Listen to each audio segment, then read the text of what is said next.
नमस्कार। आप देख रहे हैं पॉलिटिकल सापेरा, जहां सच्चाई फुफकारती है और राजनीति का हर नकाब उतरता है। मैं हूं आपका होस्ट। एक रिटायर्ड हाईकोर्ट जज ने देश की न्यायपालिका को हिला देने वाला कदम उठाया है। उन्होंने भारत के पूर्व मुख्य न्यायाधीश सीजीआई डॉक्टर डीडीवाई के चंद्रचूड़ पर सीधे सीधे भ्रष्टाचार और पद के दुरुपयोग के आरोप लगाए हैं और सीबीआई जांच की मांग की है। यह कोई मामूली शिकायत नहीं है। ये सीधा भारत के राष्ट्रपति को लिखा गया पत्र है।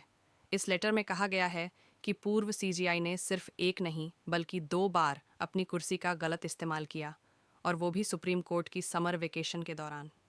सबसे चौंकाने वाली बात यह है कि जब ना वो कोर्ट में मौजूद थे और ना ही अपने सरकारी निवास पर, तब भी उन्होंने विशेष बेंच गठित कर दी। ये सब एक फिल्मी कहानी जैसा लगता है, लेकिन ये हकीकत है। इस आरोप को उठाया है जस्टिस राकेश कुमार ने, जो पटना और आंध्र प्रदेश हाईकोर्ट में जज रह चुके हैं। उन्होंने 8 नवंबर 2024 को राष्ट्रपति द्रौपदी मुर्मू को पत्र लिखा और लिखा, मैं भारी मन से यह पत्र लिख रहा हूँ ताकि आम जनता का न्यायपालिका पर भरोसा फिर से कायम हो सके। मैं आपसे निवेदन करता हूँ कि डॉक्टर डी चंद्रचूड़ के अनुचित आचरण की जांच सीबीआई से करवाई जाए। आरोप है कि पूर्व सीजीआई ने एक खास आरोपी तीस्ता सीतलवाड़ को अनुचित लाभ पहुंचाने के लिए सुप्रीम कोर्ट में 2 अलग अलग बेंच बनाई, और ये सब 1 जुलाई 2023 को हुआ, जबकि उसी दिन गुजरात हाई कोर्ट और सेशंस कोर्ट ने तीस्ता की जमानत खारिज कर दी थी। उसी शाम सुप्रीम कोर्ट में स्पेशल लीव पिटीशन दाखिल हुई और तुरंत ही बेंच गठित कर दी गई। पहली बेंच में सहमति नहीं बनी तो मामला एक लार्जर बेंच को भेजा गया, और सबसे चौंकाने वाला मोड़ शाम को उसी दिन सीजीआई चंद्रचूड़ ने दूसरी बेंच बना दी, जबकि वो न कोर्ट में थे न सरकारी आवास पर, बल्कि एक भरतनाट्यम कार्यक्रम में मौजूद थे। जस्टिस कुमार का कहना है, इतनी तेजी से बेंच बनाना, सुनवाई करना, ये न्यायिक प्रक्रिया नहीं लगती, बल्कि किसी बाहरी दबाव या अनुचित मंशा की ओर इशारा करता है।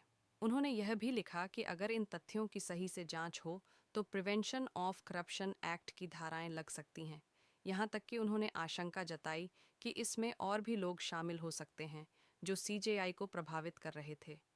जस्टिस कुमार ने साफ किया कि वो सुप्रीम कोर्ट के आदेश पर सवाल नहीं उठा रहे, बल्कि उस प्रक्रिया पर सवाल उठा रहे हैं जिससे यह आदेश निकला। उन्होंने राष्ट्रपति से अनुरोध किया कि सीबीआई को जांच की अनुमति दी जाए, और यदि इस दौरान अन्य आपराधिक तथ्य सामने आते हैं तो सीधा केस दर्ज किया जाए। 6 फरवरी 2025 को यह शिकायत गृह मंत्रालय से डिपार्टमेंट ऑफ जस्टिस को भेजी गई, और फिर 5 मार्च 2025 को DOPT department of personal and training को सौंप दी गई। अब मामला पूरी तरह से सरकारी तंत्र के हाथों में है। तो बड़ा सवाल यह है, क्या यह एक रिटायर्ड जज का साहसी कदम है या फिर न्यायपालिका की अंदरूनी राजनीति का नया अध्याय? पॉलिटिकल सपेरा पूछता है, क्या भारत की सबसे ऊंची न्यायिक कुर्सी पर भी अब भरोसे की दरार आ चुकी है? आपका क्या कहना है? कमेंट में अपनी राय ज़रूर बताएं और जुड़े रहिए। Political Sapera, truth, tactics, tantra of politics. जहां राजनीति के नाग छिपे हैं, वहीं से पॉलिटिकल सपेरा आवाज़ उठाता है।